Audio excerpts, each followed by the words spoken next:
Bom dia, gente. Sexta-feira, 17 de abril. Esse aqui virou meu cantinho oficial, né? Parece até que ele é um cenário, uma partezinha da sala da minha casa que eu interditei para fazer as conversas com vocês. Montei meu escritório, fico com computador, com agenda, com celular, com tripé, com fone de ouvido, com café, com água, tudo junto. Então, hoje a gente vai inaugurar um novo quadro, né? Um novo espaço nas nossas lives. Eu vou toda semana conversar com o doutor Armando, que já está aqui. Eu vou começar a tentar conectá-lo.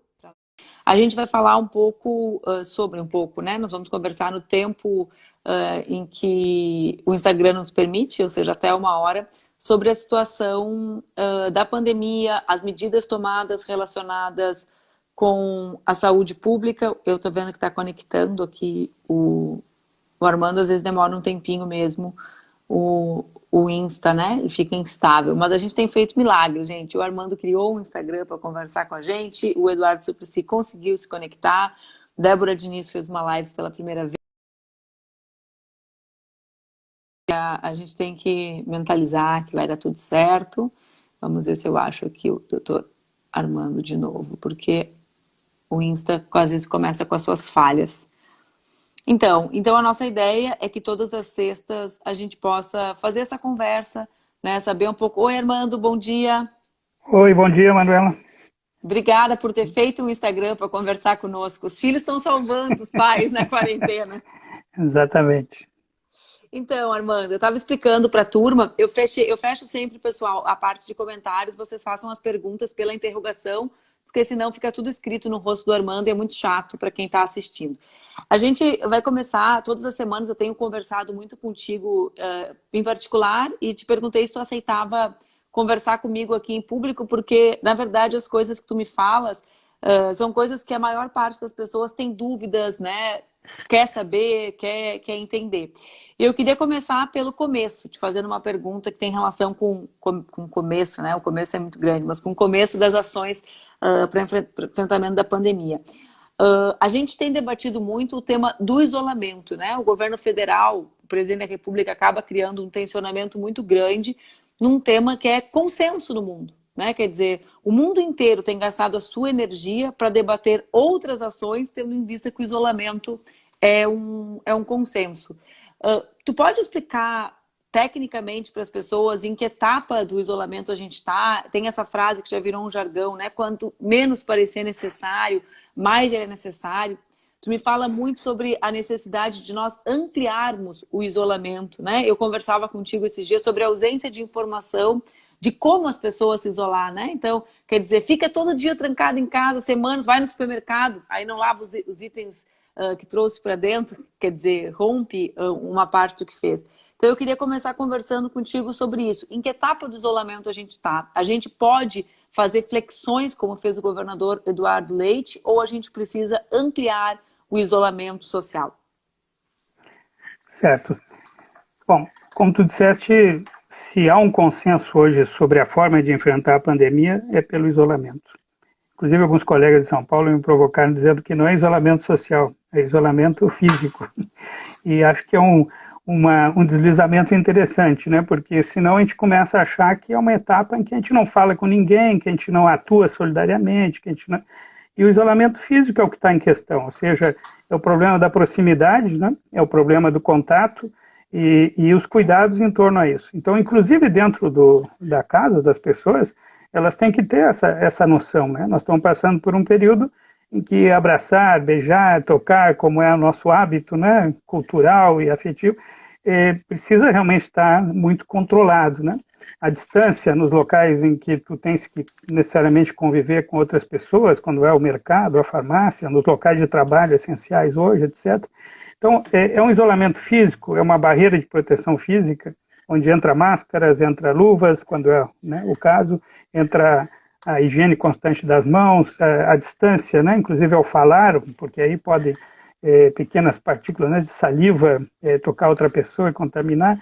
Então é físico, não social. Eu acho que isso é interessante para começar a nossa conversa, porque se a gente criar essa ideia de que nós não estamos sós, nós estamos juntos, mas nós estamos justamente no isolamento físico cuidando para não contaminar outras pessoas, para não comprometer a sua saúde, isso é um bom ponto de partida. É um consenso mundial isso? É, inclusive assumindo por aqueles que no início resistiram a isso, não é mesmo? Os Estados Unidos é um exemplo notório, quer dizer, postergaram o Reino Unido, postergaram e hoje estão numa situação crítica, né?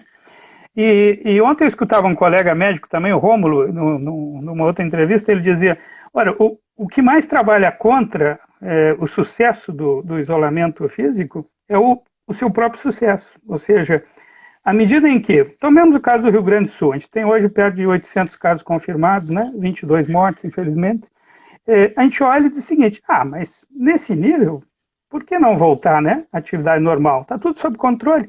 Ora, está tudo sob controle justamente por causa do isolamento. E uma coisa que é muito notória nessa pandemia é que quando tu começa a perder o controle, a velocidade da perda de controle é estarrecedora, certo? Então a gente não pode jogar com isso, tipo assim, vamos experimentar um pouquinho, né? Ver se dá para ir relaxando, e aí vamos monitorar, se começar a aumentar o uso, né, dos hospitais, das UTIs, então a gente volta atrás. Pessoal, não tem volta atrás nesse negócio. Depois que isso toma uma certa velocidade de disseminação e vão se acumulando proporcionalmente, né, os casos que precisam de hospitalização, os casos mais graves que precisam de UTI, esse negócio é incontrolável, certo? Então, toda a conversa que já faz um bom tempo agora, que vem se dizendo, vamos achatar a curva, o que significa isso? Significa o seguinte, assumir que vai ser muito difícil eliminar, no curto e médio prazo, a circulação do vírus, né, e pessoas adoecendo por ele. Mas se nós diminuirmos a intensidade dos contatos, né, sociais, físicos, sociais, nesse caso, nós poderemos ter possibilidade de tratar adequadamente todos que ficarem doentes. Essa é a aposta, certo? Portanto, nós ainda estamos, se considerarmos os números, numa posição mais ou menos confortável, né? Segundo o estudo epidemiológico feito aí em população, recentemente aqui no Rio Grande do Sul, parece ser que aqueles quase 800 que nós temos hoje, né, documentados como sendo casos positivos, representam talvez 10% das pessoas que realmente já portam, né, o vírus aqui no estado. E, portanto, a gente tem que estar muito atentos à evolução que pode ser explosiva. Nesse sentido é que temos argumentos suficientes, primeiro, para manter, né, esse isolamento físico, a restrição de serviços, etc. Temos que, portanto, parar de brigar com isso, temos que passar a agenda para uma outra etapa, dizer o seguinte, como que nós vamos proteger a população do ponto de vista sanitário, mas também econômico e social, por um período que vai ser prolongado. E quando eu te comentava outro dia que nós ainda temos um isolamento muito soft, né? Olhando em comparação o que outros países próximos aqui estão fazendo, Argentina, né? Chile mesmo, Peru, onde é quase que um toque de queda, né? Quase uma lei marcial, no sentido de que a circulação é controlada pelas Forças Armadas, a restrição, só pode sair uma pessoa, né, da família para fazer, por exemplo, compras no mercado, não pode ir. Aqui nós ainda temos assim, tu vai no mercado, parece que se transformou agora numa atividade social, né? Toda a família vai. E isso é uma responsabilidade, certo? O que tu comentavas, eu vou no mercado, eu tenho que me proteger para ir no mercado, eu tenho que observar a distância segura no mercado, eu tenho que, inclusive, exigir que os mercados se organizem diferente. Tem vários países em que, para entrar no mercado, te fazem a leitura de temperatura, ver se está com febre ou não, né, e tudo. Por quê? Porque aquele é um espaço que é potencialmente contaminante para os usuários do mercado, né, os clientes ali, mas também para os trabalhadores, né? E, então, nós ainda estamos muito, assim, soft, né? Somos muito... eu diria, suaves, né, nesse negócio. E acho que a gente tem que começar a ser mais exigente, né? Sim. Eu ia falar contigo sobre duas questões que tu colocaste, Armando. A primeira é que, pelo que eu entendo nas conversas contigo, o nosso nível de isolamento social ele ainda é muito precário, né? Quer dizer, não existe o controle real. As pessoas elas têm a impressão que nós já estamos no lockdown. Nós não estamos no lockdown, né? As pessoas ainda circulam da maneira que elas elegem circular, né?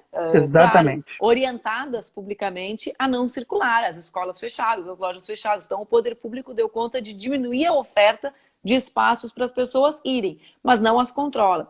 Quando nós debatemos, e enfim, participo do debate com algumas autoridades, sempre há a perspectiva de que, bom, o Dória mesmo, se eu não me equivoco, falou sobre isso, talvez seja necessário a utilização da força policial para garantir o isolamento.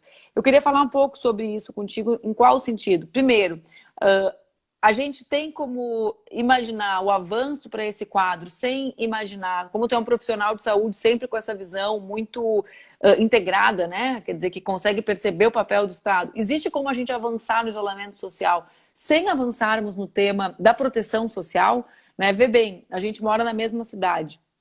Porto Alegre ontem teve 3.000 trabalhadores de educação demitidos pelo prefeito, 650 trabalhadores de limpeza, que é um serviço essencial nesse período, demitidos. Né? Então, eu estou usando só os números do poder público para a gente saber que essas pessoas não vão ter o que comer.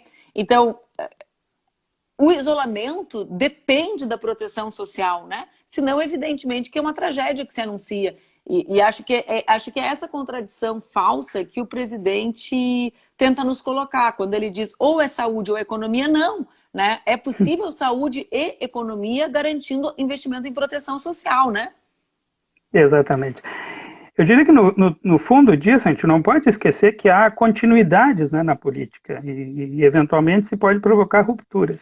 O que nós temos visto é uma continuidade, né, no sentido de que a desproteção social como marca, né, desses governos que tomaram espaços do poder municipal, estadual, nacional, é uma linha de continuidade na sua filosofia, certo?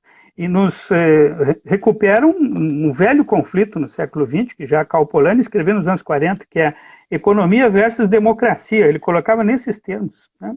Em que a economia, o liberalismo econômico, o neoliberalismo depois, ele construiu uma lógica em que finalmente não importa, as vidas são descartáveis. Se a lógica econômica, que é uma fé, né? Porque esse é o grande problema do neoliberalismo, ele é uma fé, ele não é uma ciência, tem um claro nisso, ele é um dogma. Então ele propõe sempre mais doença como remédio para a doença, ou seja, e essa lógica de desproteção social em nome de um equilíbrio fiscal, no caso do Estado, ou de uma retomada da atividade econômica, né, por parte do capital, elas constituem uma lógica realmente não solidária e, se queremos levar para um extremo, genocida, porque ela afeta sistematicamente certos setores da população. E daí tem uma coisa, Manuela, que é muito sintomática. Os comitês de crise não têm representação da sociedade civil, fora os representantes do capital, né, os empresários, etc. Isso é uma coisa muito grave. Eu já também me manifestei aí, escrevendo para os companheiros das centrais sindicais e tudo. Os governos simplesmente instalaram os comitês de crise, sequer com os conselhos de saúde, que seriam, por óbvio, uma instância fundamental da articulação social, e, em seguida, dentro do próprio governo, situaram, em geral, o comitê de crise, inclusive a revelia da própria Secretaria de Saúde. O protagonismo não é primariamente da Secretaria de Saúde, em muitos casos, ou, como no caso do governo federal, o Ministério da Saúde. Ou seja, há um deslocamento absurdo, mas que é, insisto, uma continuidade. Não podemos acusar os governos de... É reflexo de uma visão, né? Exatamente, eles não Quer são dizer, incoerentes. De negação da organização dos trabalhadores. Exatamente. Né? É impressionante isso, da negação da tradição política que se organiza e que pode ajudar. Quer dizer, se o espírito é esse espírito de unidade, de salvação nacional, quem são os atores da salvação nacional, né? A escolha reproduz a crença, né? Mas veja só, isso não está na agenda. E vamos reconhecer que a gente não está sendo potente o suficiente para colocar. Nós não temos uma agenda claramente alternativa, né? E isso é um problema que a gente vem arrastando de algum tempo. Então, nesse momento, veja só, o que Naomi Klein fala sobre, né, a síndrome do choque, né, a política de choque. Cria-se o choque, a pandemia é um choque terrível. Pode emergir desse choque duas vertentes. Uma, usar o choque para aprofundar o modelo hegemônico, aprofundar o neoliberalismo, a desproteção social e tudo. Né? Fortalecer, paradoxalmente, o próprio sistema privado de saúde. Né? Um paradoxo, porque hoje a gente depende do sistema público para poder enfrentar a pandemia, mas, para e passo com isso, tem também movimentos que vão tentar se posicionar, né, no âmbito da privatização dos bens comuns da humanidade, como são os medicamentos, as vacinas, etc., para aumentar o poder, né, do capital, da Big Pharma, né, das grandes transnacionais nisso. Então é muito complexo nós enfrentarmos esse tipo de situação de choque se não tivermos uma alternativa de agenda para o choque. Quer dizer, o choque ele leva, em determinado momento, a que a população queira encontrar uma saída.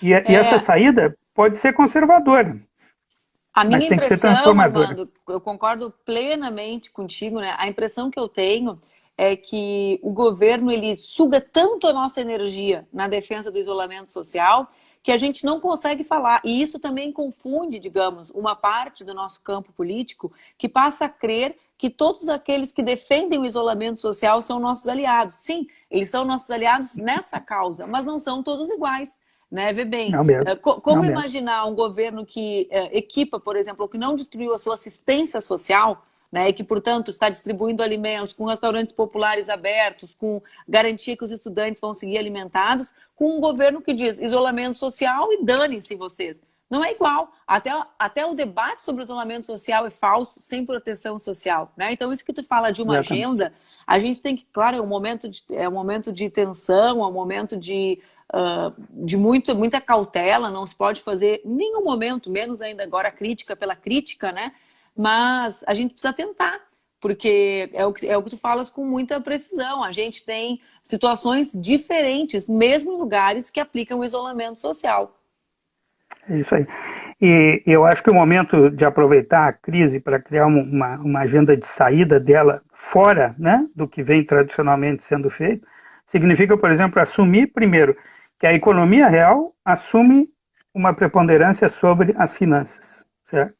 Isso. Essa é uma questão que está aparecendo. Segundo, que a vida das pessoas assume um valor superior à economia, porque a economia tem que trabalhar para o bem-estar das pessoas. Isso parece meio óbvio, parece meio simples, né? Mas é uma reorganização do nosso debate que nós estamos precisando para criar uma nova agenda de transformação da sociedade, né? Agora, isso é uma disputa que está ocorrendo agora. Se a gente não for capaz, né, de estabelecer isso, nós vamos arrastar depois no pós-pandemia, que diga-se passagem, quando eu falo em pós-pandemia, não é que daqui a um tempo nós vamos voltar à vida normal. Eu estou convencido que essa pandemia veio e mudou a vida da humanidade persistentemente, não é uma coisa simples, e aí nós precisaríamos de tempo para explorar as várias vertentes do que significa isso, mas o fato é que, primeiro, alguns estudos mostram que nós vamos ter que lidar com essa pandemia pelo menos por 2, 3 ou 4 anos a seguir, certo? Porque pelo comportamento do vírus até agora, uma vacina, uma solução universal está longe, longe, longe. Lembre que nós temos outras, às vezes a gente esquece que nós temos outras patologias virais, dengue, zika, chikungunya, que a gente não conseguiu resolver por vacina, porque o comportamento do vírus é muito difícil, né, de ser traduzido numa medida efetiva tipo vacina. E que o tratamento muitas vezes é sintomático e cobra muitas mortes, né? Se queremos ir um pouco mais longe no tempo, o HIV até hoje nós não temos uma cura, não temos uma vacina, nós temos uma contenção da doença, né, com os antirretrovirais, mas o HIV... E um protocolo de cuidados, né? Como não pegar. Um protocolo de cuidados, exatamente. Porque talvez com esse vírus, talvez se mantenham hábitos por um período muito longo, né, Armando? Várias pessoas perguntam aqui, quando a gente vai sair disso? O sair disso talvez não seja exatamente a nossa expectativa, né? Talvez mesmo o fim, lá adiante, das políticas de isolamento também represente mudanças comportamentais profundas na sociedade, né? Profundas. E tem coisas que a gente não fazia, que deveria fazer, né? Porque mesmo nos períodos onde circula mais o vírus influenza, ou H1N1, por exemplo, a gente já devia ter uma série de cuidados que a gente nunca tomou, né? Veja isso no aspecto mais dramático e imediato, a desproteção da força de trabalho em saúde. Ora, há muito tempo a força de trabalho em saúde está desprotegida.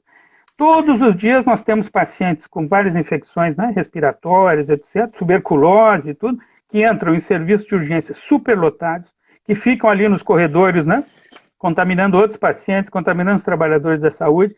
Então hoje diz, puxa, falta material de proteção. Sempre faltou, só que agora isso está muito magnificado e muito visível pela condição de rápida disseminação do vírus, né, nos ambientes aí de trabalho em saúde. Mas isso denota, Manuela, algo que também conversamos já, é que nós vínhamos arrastando uma insuficiência enorme, né, no sistema de saúde.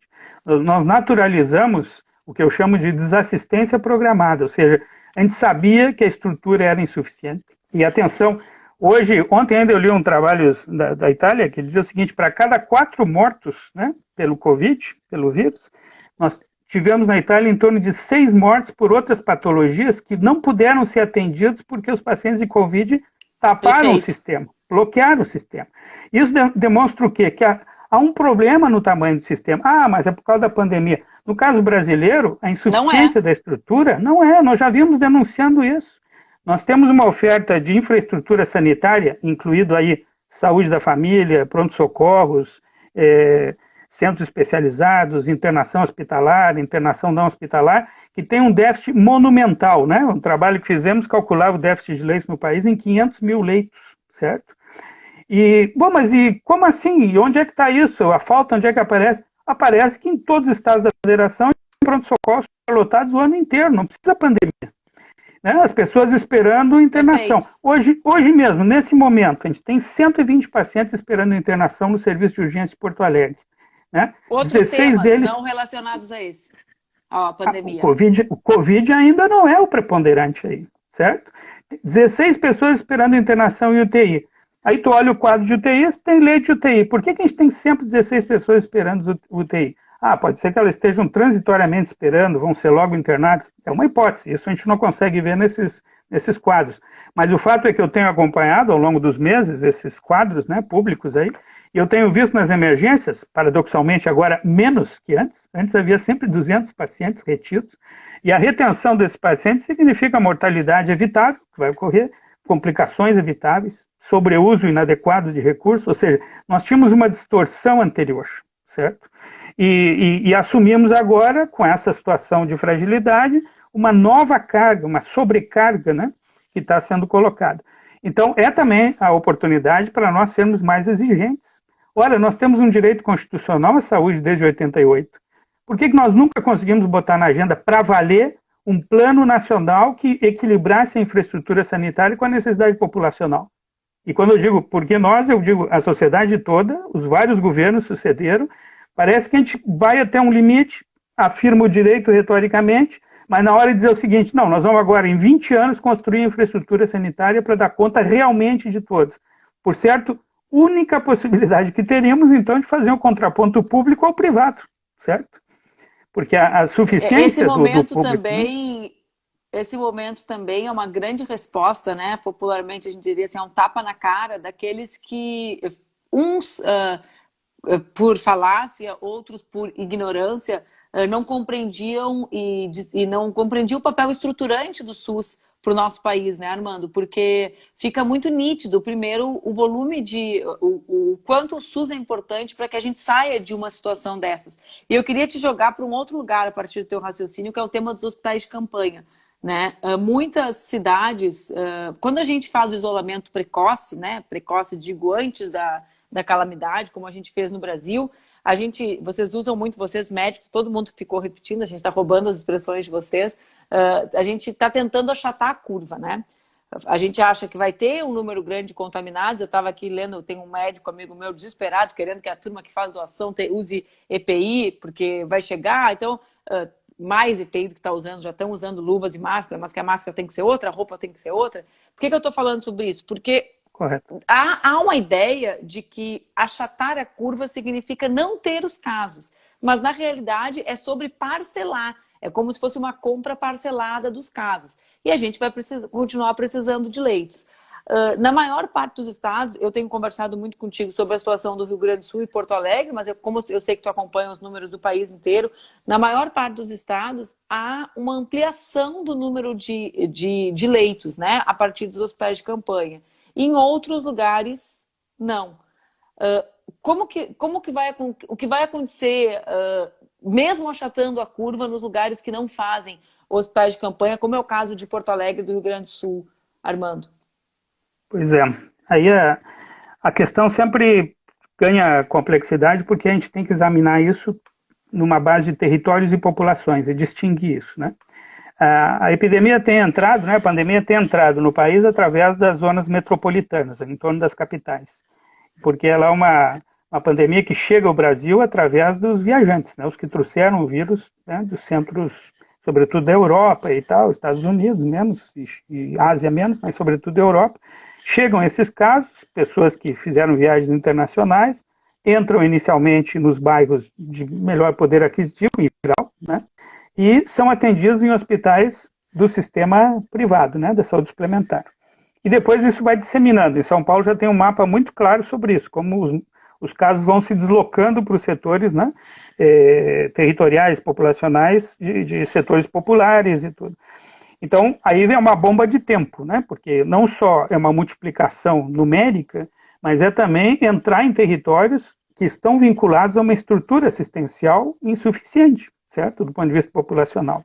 Se a gente olhar em grande isso, né, e aqui no Rio Grande do Sul também pode se aplicar, a partir do epicentro, que hoje é região metropolitana, nós vamos ter uma disseminação progressiva para todo o estado. E há um grande desequilíbrio da oferta assistencial. Aqui na metropolitana, está concentrado em Porto Alegre. O entorno metropolitano tem muito menos oferta hospitalar. Logo, isso vai terminar e logo isso vai se expressar, né, na busca do recurso da cidade, da capital. Isso vai se dar também na dinâmica das regiões de todo o estado e tal. Então, como tu bem disseste, a ideia de achatar a curva, o que que é? Não é que os casos vão desaparecer. O isolamento físico agora, ele não elimina a questão da circulação do vírus e o número de casos que vai se dar a partir dessa circulação. Mas ele quer distribuir no tempo, tornar isso possível de atender. Porque também uma coisa que é preciso que todos entendam é que eu acrescentar leitos de UTI e máquinas, né, de suporte ventilatório e tal, não resolve um problema essencial, é quem opera isso, certo? Se eu tenho uma força de trabalho que fica exposta num ambiente caótico, ela adoece, e é uma força de trabalho, atenção, especializada, ou seja, manejar um paciente complexo hoje de UTI, seja qual for a patologia de base, mas particularmente o perfil que pega com mais força, né, agora o COVID, implica um trabalho em equipe técnica de alto nível de conhecimento, quer dizer, é um paciente muito complexo, muito instável, é um paciente que perdura na UTI, ele fica muito tempo, né, e flutuando todo dia. Também os pacientes que ficam fora da UTI, mas que estão lábeis, né, que eles podem a qualquer momento se compensar, precisam de um atendimento adequado, especializado. Portanto, nós não estamos falando de uma força de trabalho que eu multiplico do dia para a noite, que eu chamo aqui, dou um cursinho de 2 horas e o cara já sai manejando bem. Eu vou ter qualidades diferentes. Portanto, não deveria nos deixar tranquilos o fato de que, se estão comprando mais respirador, se a UTI está com 70% de ocupação, então ainda dá para... E aí, outra vez, os números, né, as proporções nos enganam. Ora, se eu tenho uma unidade de UTI que tem 10 leitos e eu digo, não, tá tranquilo, porque só tem 60% de ocupação, estou falando de 4 leitos livres. Se eu tiver 4 pacientes, acabou. É isso que a gente precisa entender também. Então, os números absolutos, né, população, recursos, é o que a gente vai estar todo o tempo manejando. Sobre os hospitais de campanha, aí está, se nós considerarmos o déficit anterior, o que nós deveríamos estar usando positivamente essa crise para fazer é recompor a capacidade infraestrutural da saúde, não no sentido transitório, mas reabrir tudo que pode ficar permanentemente, porque isso vai evitar ter pacientes esperando nos pronto-socorros e evitar gente morrendo num desastre de baixa intensidade como nós tínhamos antes. Só que era um desastre distribuído, né? Morriam centenas de pessoas todos os dias no país que poderiam ter sobrevivido, mas isso passava tranquilo.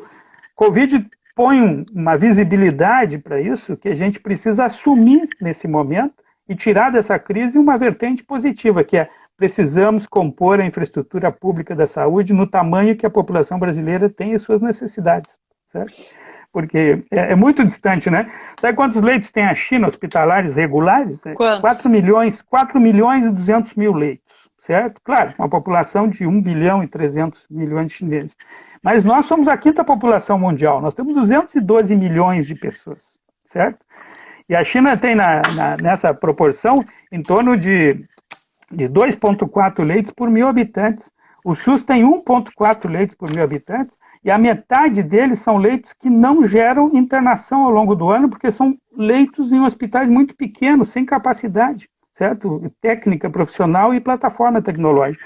Portanto, nós temos em torno de 0,7 leitos por 1.000 habitantes no SUS, se a gente dividir, né, por toda a população, porque todos têm direito. E temos algo na saúde suplementar. Quando junta tudo isso, diz, tem um pouco mais de 2 leitos por 1.000 habitantes, né, no Brasil, se todos tivessem acesso a todos os leitos. Não é verdade, nem todos os leitos têm a capacidade adequada.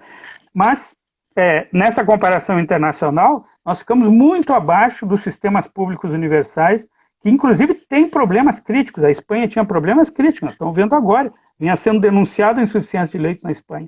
A Itália tinha mais leitos, mas tinha sido destruída a capacidade profissional, estava tudo terceirizado na Itália. Né? A França sofreu muitas restrições também nos últimos anos. Então, o sistema público universal ficou empobrecido, ficou restrito. Né?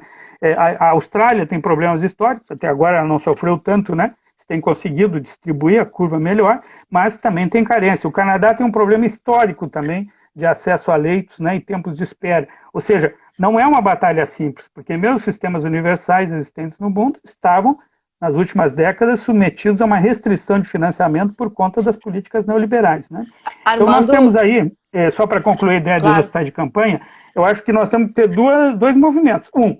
Recuperar ou constituir nova capacidade permanente do sistema hospitalar, do sistema de saúde em geral, porque inclui a atenção básica, e criar, e aí é preciso discutir, daí os comitês de crise têm que se dedicar a isso, dentro da projeção do achatamento possível da curva, estabelecer também áreas críticas, né, e a metropolitana é uma área crítica, a opção de hospitais de campanha não permanentes. Mas primeiro, ampliar a capacidade permanente. Eu queria te fazer uma pergunta. Eu estou olhando as perguntas, eu volto e meia, me aproximo e me distancio do celular, porque as pessoas estão mandando perguntas e eu estou vendo se tu já passaste por elas ou não. Existe um tema, né? Agora, acho que é uma profissional de saúde ligada ao IMESP que mandou a mensagem, que é o tema das equipes de saúde da família e de compreender o papel das unidades básicas de saúde e dessas equipes, incluindo a ideia dos agentes comunitários, né? Dos múltiplos profissionais que ali estão, no sentido da contenção da pandemia. Então, digamos assim, o sistema ideal, né? Eu estou falando justamente, várias pessoas perguntaram sobre o tio Armando, é uma das pessoas que foi responsáveis pela implementação disso aqui em Porto Alegre. No sistema ideal, qual é o papel dessas equipes para que a gente contenha a pandemia? Porque a gente olha muito o tema da questão hospitalar, né? Então vamos lá, quando a gente sai do debate sobre o isolamento, que já é um avanço, a gente vai para quê? Necessidade de leitos, necessidade de respiradores. Então ontem Flávio Dino fez uma triangulação para conseguir botar respirador no Maranhão, né? Teve que tirar, né? Pela Etiópia, para os Estados Unidos não roubarem, né? Teve que fazer a alfândega só no Maranhão para não ser retalhado politicamente pelo governo federal. Mas, enfim, isso tudo é relacionado ao hospital, né?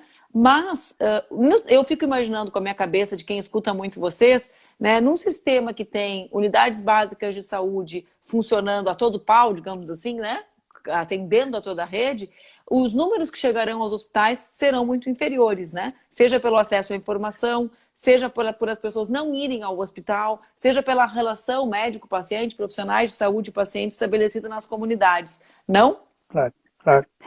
Não, eu não tenho dúvida. Eu acho que nós temos a oportunidade aqui de acabar também com uma dicotomia que se criou dentro da saúde coletiva brasileira entre atenção básica e hospitais.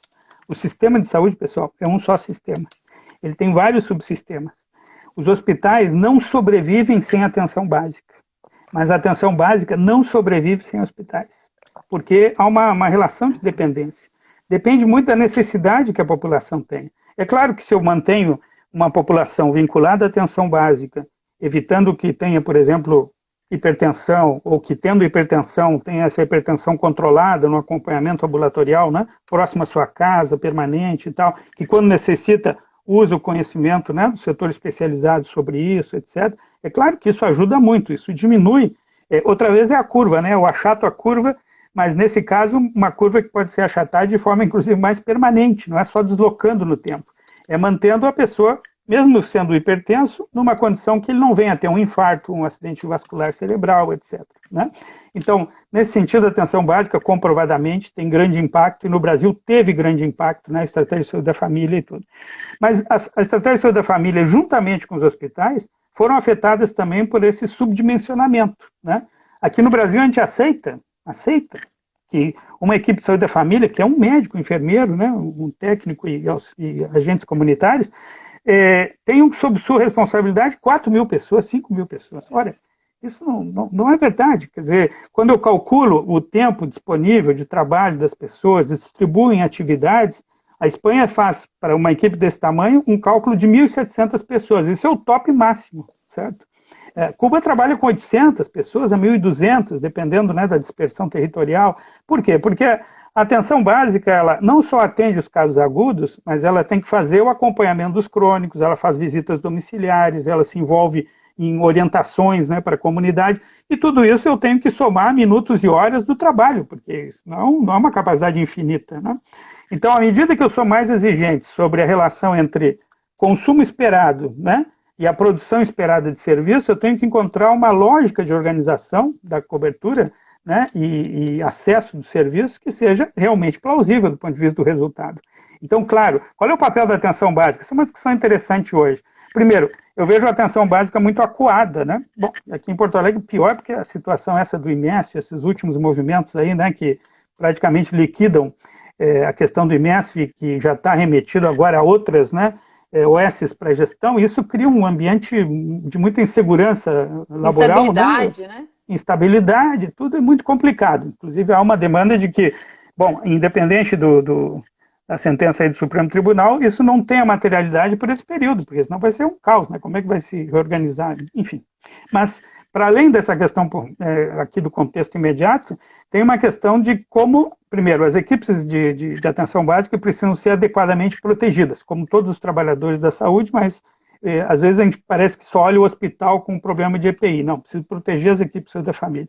Segundo, as estratégias que estão dando mais resultado nisso, tem sido a própria experiência na Venezuela agora, primeiro, utilizar, né, um app que a população dialoga diretamente com o serviço, o Sistema Nacional de Saúde. Na Venezuela, 16 milhões de pessoas entraram num app que se chama Pátria, que simplesmente colocaram um formulário, responde, né, os sinais, sintomas que a pessoa tem, e a partir disso se separa aqueles que podem ter Covid e vão à casa da pessoa verificar se tem febre, o que está acontecendo, já orienta o isolamento preventivo, etc., testam as pessoas, né? Então, por acaso, a Venezuela é o país que mais está testando, né, na América do Sul e tal. Por quê? Porque a ideia é conter com o apoio da atenção básica. Isso aqui no nosso meio nós não estamos vendo. Primeiro porque a gente tem um problema de integração e orientação. Nosso discurso ficou adernado, né, só para a questão hospitalar. Segundo, não temos equipamento de proteção, inclusive, para essas equipes e tal. E terceiro, e mais grave, não temos testagem, né? Quer dizer, enquanto nós não tiver o elemento da testagem, ele é muito importante, porque aí eu vou graduando as contenções, os isolamentos e tal. À medida que eu testar essa população nos territórios comunitários, identificar gente positiva, mas assintomática ou clinicamente estável, eu tenho que mantê-la sob observação, onde também entra a atenção básica. Agora, não esqueçam, um parênteses, a atenção básica tem que cuidar de todas as outras necessidades de saúde da população que não deixam de existir. E à medida que eu vou postergando isso, né, está vendo em São Paulo, está dizendo, não, agora diminuiu o número de atenção por infarto e tal. Bom, é que de repente o cara, ele tem uma dor torácica, né, que pode ser uma doença coronariana, não. E ele diz, puxa, mas eu não vou no hospital agora, eu vou ver se passa esse negócio, porque eu não quero me expor no hospital a ficar doente por corona, certo? Esse é o raciocínio. Então tem necessidades sociais em saúde que vão sendo postergadas. Só que em algum momento isso vai explodir de volta, isso virá. E mesmo no caso do corona, atenção, quando orienta o cara para ficar em casa, sendo um sintomático leve, né, ou um positivo, eventualmente, sem sintomatologia, eu não posso descuidar do acompanhamento. Eu tenho que ter um acompanhamento telefônico, seja, tem que ter um acompanhamento de visita. Pode ter um avanço veloz, né? Eu vi vários claro, casos assim, né, Armando? Exatamente. Porque a doença está ali, ela está se manifestando cada dia com uma aparência, né? E ela é muito perversa. Isso que a gente fala, dificuldade para respirar, a gente tem visto casos em que o paciente ele começa a ter um sofrimento respiratório muito rapidamente. Não é que é progressivo, hoje está meio ruim, amanhã um pouquinho. Não, subitamente ele tem uma, né, perda de concentração de oxigênio no sangue, né, e evolui muito rapidamente para uma necessidade de suporte ventilatório que só pode ser dado no ambiente hospitalar, etc, etc. Ou seja, tudo isso exigiria uma sensibilidade e o que alguns vêm dizendo, com muita razão, de ser uma espécie de refundação ou recuperação da vigilância epidemiológica como parte essencial de todas as dimensões do sistema de saúde, porque isso também ficou muito diluído, né, muito perdido e tal, nos últimos tempos de evolução do sistema de saúde, no seu desfinanciamento, etc. Então, eu acho que nós temos ainda um esforço grande a fazer, que é imediato, diga-se passagem, para recompor essa totalidade sistêmica localizar com a força e a importância que tem a atenção básica, integrar os hospitais, entre eles com atenção básica, assumir responsabilidades territoriais, né? Então, esse para mim é o caminho da exploração positiva, né, que a crise gera, no sentido de sairmos dela com um outro sistema de saúde. E como tu bem já mencionaste, com outro sistema de proteções sociais. Nesse momento, por exemplo, nós não poderíamos prescindir de um sistema de assistência social, né, do SUAS, plenamente articulado com o SUS e ganhando uma enorme importância. Não poderíamos prescindir da proteção do trabalho, né, e renda, da questão da proteção dos salários, mas também da proteção da renda para os trabalhadores informais. Nós deveríamos estar discutindo isso numa outra dimensão. Olha, não precisamos ir longe para ver exemplos sobre isso. Aqui do lado, na Argentina, nós tivemos uma política muito mais afirmativa sobre isso, muito mais agressiva. Diz, tem que botar dinheiro, tem que sustentar as pessoas, tem que sustentar os assalariados, sustentar as empresas pequenas e médias. Não importa, vamos gastar todo o dinheiro que tem que gastar. Porque ali, a visão que é correta diz o seguinte... Não, agora mesmo um amigo meu de origem política conservadora me mandou uma mensagem dizendo o mundo está caindo e as pessoas seguem agarradas nas suas certezas. Quer dizer, não é possível, né, Armando, que as pessoas sigam tentando justificar o seu pensamento ao invés de reagir à realidade concreta, né? Exatamente, exatamente. É uma negação, né? Como eu te disse, o neoliberalismo nesse sentido é uma fé. Então, sendo uma fé um dogma, eles acham que tudo vai se resolver pela forma que eles definiram historicamente como correta. E nesse momento, e acho que é muito adequado o que tu diz, certezas nós temos poucas, né? Por isso também a própria questão dos medicamentos, hoje não tem nenhum medicamento que resolva isso comprovadamente.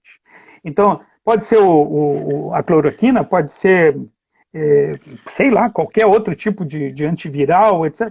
Tudo pode ser porque estão sendo feitos testes de uma enormidade, né, de medicamentos em torno do mundo. Só de testes de vacina e processos de produção de vacina são mais de 190 processos registrados, né? Testes com medicamentos, combinações de medicamentos, etc., também tem uma enormidade, porque esse vírus, que é uma estrutura relativamente simples, mas ele tem uma capacidade, né, ou seja, a forma como ele interatua com vários ciclos do funcionamento orgânico é muito sofisticada. Então ele eu e meu marido, tudo, a gente sempre fala, não é possível que todos os cientistas do mundo tentando descobrir, identificar a medicação ou a vacina, que isso não vai acontecer. Hoje a nossa fé, Armando, ela é assim, dedicada especialmente a vocês. Armando, a ciência, né? Vocês cientistas que dedicam a vida a pensar na nossa vida, né? A encontrar caminhos para fazer com que a humanidade enfrente com menos dor esses momentos de instabilidade. A gente tem um tempo pequeno para continuar, e eu estou aqui olhando as perguntas, e uma parte das pessoas, é óbvio, né, Armando? Eu e tu, por exemplo, tu convictos cientificamente a tua vida da necessidade de isolamento físico, que eu vou adotar o teu termo, ninguém está feliz de estar em casa, né? Então está todo mundo muito instável, muito cansado, né? É muito exaustivo para as mulheres ficar em casa, sobretudo muitas mulheres que têm responsabilidade sozinhas com seus filhos, né? É tudo difícil. Mas as pessoas, elas têm uma angústia muito grande com alguma perspectiva, né? Qual é o tempo? Qual é o calendário? Quais são as etapas? As pessoas, elas têm dúvidas que eu acho que ninguém sabe responder ainda, né? Mas que vocês têm mais propriedade para nos apontar um caminho. Quer dizer, em que lugar na estrada a gente está? A gente acabou de sair de casa. Sim. Ou a gente já está chegando no nosso destino, Armando? Bom, vamos começar pela linha mais distante no tempo. Para nós temos uma certa estabilidade, e eu me afilio muito às avaliações que dizem que nós temos aí uns 4 anos pela frente do ponto de vista de marchas e contramarchas nesse processo, certo? Agora, isso não quer dizer que nós vamos ficar 4 anos, né, em isolamento físico em casa. Nós certamente temos todo o a necessidade de manter, como, né, já comentávamos, um isolamento físico e talvez mais intenso, né, nos próximos 4 meses. Eu não assumiria menos que 4 meses. Eu acho que às vezes quando a gente sabe o tempo, a gente relaxa um pouco, né, no sentido de, bom, se é esse o tempo, vamos lá, vamos nos organizar para isso. Achar que amanhã, depois de amanhã, na outra semana, eu acho que é ruim, é contraprodutivo, porque não vai acontecer, certo? Pelo menos dentro da minha convicção e dentro da necessidade que eu vejo de manter o isolamento físico e nesse sentido, 4 meses críticos pela frente e pelo menos 2 anos intensos onde as proteções sociais e o fortalecimento do sistema de saúde vão ter que seguir aumentando. Ou seja, nós temos que ter agora um plano de curtíssimo prazo, que seria o plano contingencial, um plano de curto prazo, médio e longo. E começar a trabalhar politicamente por isso, socialmente por isso, quer dizer, tudo que for aposta aqui de proteção social e reorganização assistencial, tem que saber que é um esforço prolongado e é um esforço complexo, certo? Porque eu insisto muito nisso. Nós já tínhamos déficits, né? Nós já tínhamos dívidas sociais, tanto na saúde quanto na proteção social no sentido amplo, e nós temos que recuperar isso. E, paradoxalmente, nessa semana anterior, nós vimos o Congresso aprovando leis que fragilizaram ainda mais a proteção do trabalho, né? Ou seja, de um lado, o chamado Estado humanitário, que é um debate muito interessante para a gente fazer num outro momento, né? O Estado humanitário. Não, meu amigo, o Estado não tem que ser humanitário, o Estado tem que ser o garante dos direitos, né, da população e do bem-estar. Então, não é quando ocorre um desastre, uma catástrofe, que o Estado tem que intervir de ponto de vista humanitário para mitigar. Não, ele tem que trabalhar na base, né, da realidade que gera essa fragilidade. Portanto, o debate ele é mais estrutural sobre a função do Estado. O Estado humanitário, vou dar agora R$600, né, vou dar R$1.200, mas durante 2 meses vou fazer um conjunto contingencial e, ao mesmo tempo, eu desmonto as garantias permanentes ao trabalho e mantenho, né, o limite de gasto, o congelamento, orçamento extraordinário. Quer dizer, são jogos que por trás está o próprio conceito do Estado em questão, né? Aprova um orçamento de guerra, mas não descongela, não modifica a EC 95, né, o congelamento do gasto público, ou seja, é disso que nós estamos falando, de um conflito estrutural. Portanto, assumir, trazendo para esse âmbito que tu colocavas, bom, nós, indivíduos, famílias, nossa angústia sobre, afinal, quanto tempo nós vamos viver assim, nós vamos viver ainda pelo menos 4 meses críticos. Na minha opinião, qualquer processo de desmontagem do isolamento, veja o que está acontecendo na Ásia agora, é um processo muito delicado. E aí, de novo, nós temos que chamar a atenção da participação dos trabalhadores, das centrais, dos sindicatos, das federações, etc. nisso. Não só da saúde, né? Mas saúde é um carro-chefe. Mas todos, por exemplo, na área industrial. Agora vamos, então, voltar a produzir na área industrial e na área de serviços vamos dar um tempo. Tá bem, mas qual é o acordo sobre a proteção na área industrial? Porque aí eu vou ter convívio de pessoas, de novo, né, em ambientes de trabalho e tal, eles vão voltar para casa todos os dias, podem contaminar suas famílias, ou seja, não é uma coisa fácil de definir, tem que ter novos padrões. Não, a indústria agora volta a plena carga. Não, na Ásia está se vendo que não é assim. Volta com capacidade limitada, porque tem que respeitar a distância entre os trabalhadores, certos processos industriais precisam ser reorganizados fisicamente, né, distância nas fábricas, tudo. Ou seja, nós temos que levar a sério o que significa entrar, né, no isolamento e sair dele. Então tem graus de isolamento. Eu tenho ficado muito, muito impactada. Eu fui no supermercado uma única vez, essas 4 semanas que nós estamos em casa, não é minha tarefa, é a do Duca sair, mas eu fiquei muito impactada, muito triste, muito chocada quando eu entrei no supermercado e vi a ausência de equipamentos de proteção individual para os trabalhadores, né, Armando? Quer dizer, a gente nem consegue garantir a condição de trabalho dos serviços essenciais, né? Eu disse para o Duca, nossa, eu me senti visualizando aquela ideia de que existem os escolhidos para viver e os escolhidos para morrer, né? As pessoas, algumas com máscara, indo consumir, enquanto meninos, né? A maior parte dos empacotadores, meninos em primeiro emprego, ali o dia inteiro expostos sem proteção nenhuma, né? Então, como que a gente está pensando em voltar se a gente não está nem garantindo condição para quem nunca saiu? É isso aí. É isso aí. E por isso é tão chocante a diferença, né? Quando minha esposa que está no Peru, ela me contando como é que é o mercado lá. O mercado é o seguinte, tem um limite de pessoas que pode entrar no mercado. Tem uma fila com 1,5 m de distância marcado no chão, na área externa do mercado. Entra um número, só pode, né? Ao sair aqui entra outro. Toda a reposição de estoques, etc., não é feito no mesmo momento em que tem o consumo, porque não expõe os trabalhadores nesse contato também. Todos os trabalhadores têm proteção, né? Tem medida de temperatura na entrada do mercado. É isso. Está entendendo? É uma gradação diferente. Por isso que eu acho que nós temos aqui ainda muito, muito espaço para ser muito mais exigentes. Mas esse acordo ele é feito na medida em que tu coloca na mesma mesa do comitê de crise trabalhadores, né, empresários, setores comunitários e tal, e discute a estratégia. Nós não temos comitês de crise hoje representativos da sociedade. Então, claro, vai lá o governador, ele procura manter, né? Acho que tem mantido, como a maioria dos governadores, uma tendência a manter o isolamento e tal, entendendo que isso é, mas ao mesmo tempo... na serra, né? Pois é, mas por quê? Porque o comitê de crise dele tem só os empresários, os sindicatos patronais, organizações. Então os caras pressionam, não tem contraposição, né? Vamos reconhecer que não está na Secretaria da Saúde o Centro de Coordenação da Crise, está na Secretaria do Planejamento, ou seja, já há um deslocamento, né, de centralidade política também. Exato.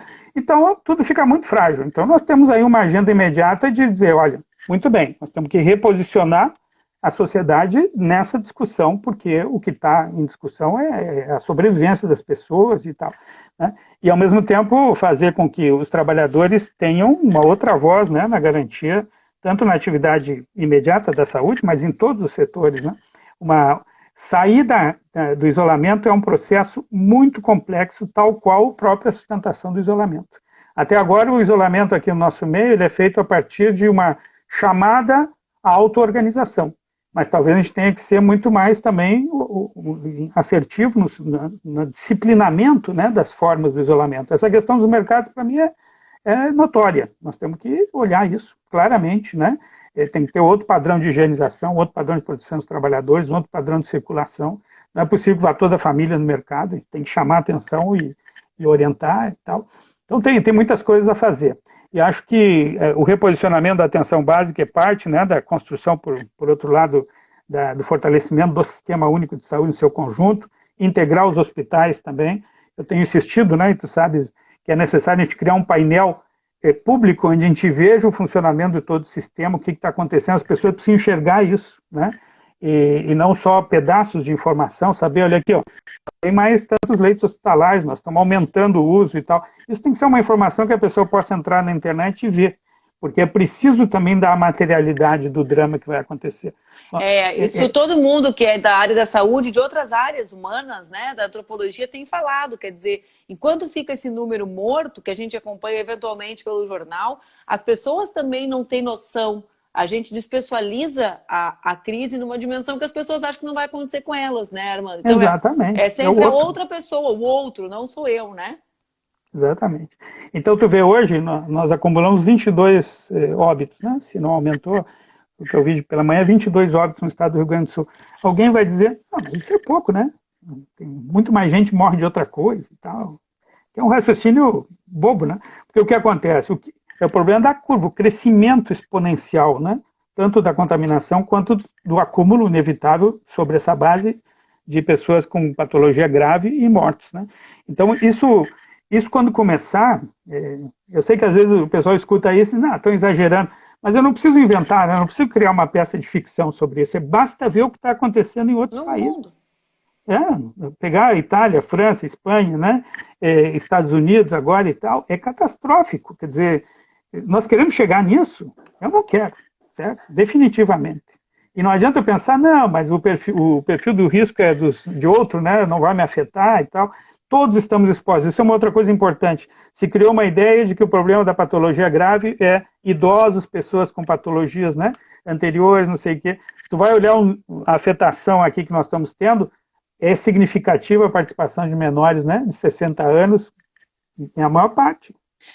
Eu também então, não sei se as pessoas, elas acham que as pessoas com mais de 60 não são relevantes. Para mim, as minhas pessoas com mais de 60 são muito relevantes. O presidente se refere aos idosos como se fossem nem saco de lixo, né? Porque os resíduos também viram coisa. Então, meu pai tem 65, que é a idade do presidente da República, e eu quero privar com ele, conviver, que a minha filha conviva por muito e muito tempo. Então, por também, favor, né? não é, irmã? Então, também olhar quem são os idosos. A gente vive na capital com o maior número de idosos. Né? Idoso no Brasil é acima de 60 anos. Né? É dessas pessoas que a gente está falando que tem gente que está achando que a gente pode escolher para morrer. Né? Marcar eu já vou falar em defesa do interesse próprio, né?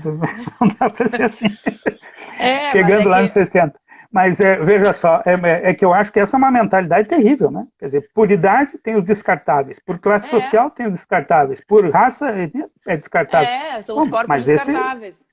Mas esse é o discurso, né? Então, e é terrível. Eu acho que esse tipo de discurso precisa ser combatido. Agora, uma coisa que tu disseste que eu não gostaria de deixar sem comentário aqui aproximando do final é que nós temos que deixar de nos distrair com o senhor Bolsonaro. Certo? Hoje eu acho que o debate que a gente tem que fazer é um debate com os governadores, com os prefeitos, né? Me preocupa muito, por exemplo, essa questão da pressão na serra, do posicionamento, né? Nessa semana, conversando com a presidente da Grampal e também com pessoas da direção da FAMURS, aí, eu tratei de colocar muito claramente o seguinte, olha, esse negócio, esse vírus e a crise vai chegar em todo o estado.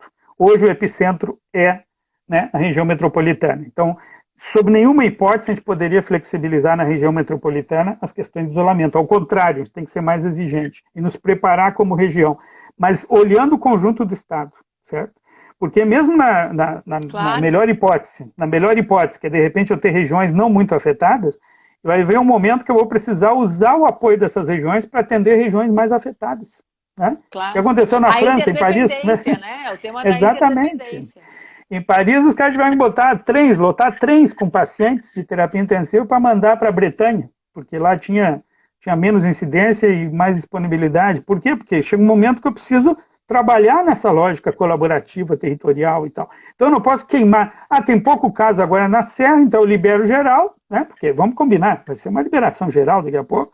E aí daqui um pouquinho cresce o número de casos na Serra, esgota a capacidade, que é menor que Porto Alegre, eu vou depender do epicentro para apoiar a outra. Não vai dar certo. Né? Então acho que tem uma questão de ter consciência que nós estamos caminhando num processo muito delicado e que toda medida preventiva hoje do desastre é muito necessária. Então, pessoal, vamos incorporar a ideia de que sim, nós vamos ter que resistir por um período ainda importante, né, de isolamento físico, mas não social. Eu acho que construir canais solidários, né, de várias coisas que a gente pode fazer, material e animicamente, né, é muito importante. Armando, o Instagram é a tua primeira live, aliás, tu criou o teu perfil para isso, mas quando dá 1 hora, ele desliga na nossa cara, como se fosse aquele orelhão que a ficha cai e a gente ouve o barulhinho e tac, acabou. Não tem tempo para chorinho, como a gente fala. Tá certo. Mas eu quero te agradecer, as pessoas ficaram muito felizes, né? A gente manteve as pessoas todas assistindo, muitas perguntas, e eu quero contar para as pessoas, então, que a minha ideia é fazer com que a gente consiga fazer essa conversa uma vez por semana, eu e tu. Né? Essa é a nossa ideia, a minha ideia, que eu estou tentando garantir a tua participação, porque acho que é um espaço também para as pessoas esclarecerem as angústias, as dúvidas, fugindo um pouco daquele espaço da informação oficial. Né? Os governos, eles descaracterizam as informações, tem muito embate desnecessário em função do que representa o governo Bolsonaro hoje de ameaça do país. Então, o trabalho de vocês, profissionais de saúde, também para levar informação para as pessoas, é imprescindível, né? Muito obrigada por ter aceitado. E a gente se vê obrigado aqui por essa oportunidade. Muito obrigado. A gente se vê semana que vem com o Armando, viu, gente? O Armando agora vocês vão se acostumar com a presença dele nas nossas redes.